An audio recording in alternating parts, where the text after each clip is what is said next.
ભાવનગર મહુવા ચોકડી પાસે એક યુવાન પર જીવલેણ હુમલો કરવામાં આવ્યો હતો. રવિ દુક્કુભાઈ મકવાણા પર થયો હુમલો કરાયો હતો અને 7 શખ્સો દ્વારા પાઇપ, છરી જેવા હથિયારો વડે હુમલો કરવામાં આવ્યો હતો. શાકાલ નામના વ્યક્તિ સાથે અગાઉ થયેલા ઝઘડાની દાજમાં હુમલો કરવામાં આવ્યો હતો. શાકાલ સહિત અન્ય 6 શખ્સો દ્વારા હુમલો કરાયો હતો અને ઈજાગ્રસ્તને સારવાર માટે ભાવનગર ખસેડવામાં આવ્યો. ભાવનગર મહુવા ચોકડી પાસે એક યુવાન પર જીવલેણ હુમલો કરવામાં આવ્યો. રવિ દિંકુભાઈ મકવાણા પર થયો હુમલો કરાયો હતો અને 7 શખ્સો દ્વારા પાઇપ, છરી જેવા હથિયારો વડે હુમલો કરવામાં આવ્યો.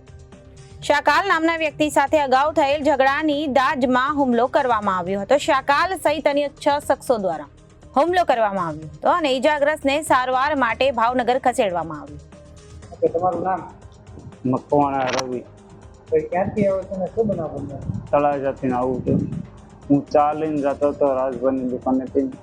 ત્યાંથી થોડોક આગળ ગયો ને તો 3-4 જણા વાંચી હુમલો કર્યો. લોખંડના પાઇપ અને છરીઓ. કારણ શું હુમલો કરવાનો? હવે તો ખ્યાલ મને નથી. કોણ વ્યક્તિએ હુમલો કર્યો એ કઈ ખબર? મોમડી અને કોક હતા. નામ આવડે છે? નામ તો એ બહુ નથી ખબર. નામનું ખ્યાલ નથી. તળાજામાં કઈ જગ્યાએ હુમલો કર્યો? મહુવા ચોકડી પેટ્રોલ પંપની આગળ, બજાજના શોરૂમની બાજુમાં. તમારા કઈ જૂની અદાવત કઈ? મારે 2-3 વર્ષ પહેલા હતી. શું હતી? એ પહેલા મારી ઉપર હુમલો કર્યો હતો આ જ રીતે. નામ તો ખબર નથી.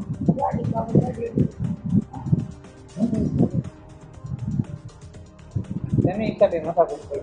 ગાડી એક્સિડન્ટ ને એને યાર થોડુંક નાની ઓલું થઈ હતી. એના લીધે ત્યારે મને માર્યો હતું. શાકાલ કરીને છે. આજે એનો ભાઈ ની કોક લગભગ એવું હતું એવું લાગ્યું મને. કેટલા વ્યક્તિઓ હતા? 4-5 જણા જેવું હતું.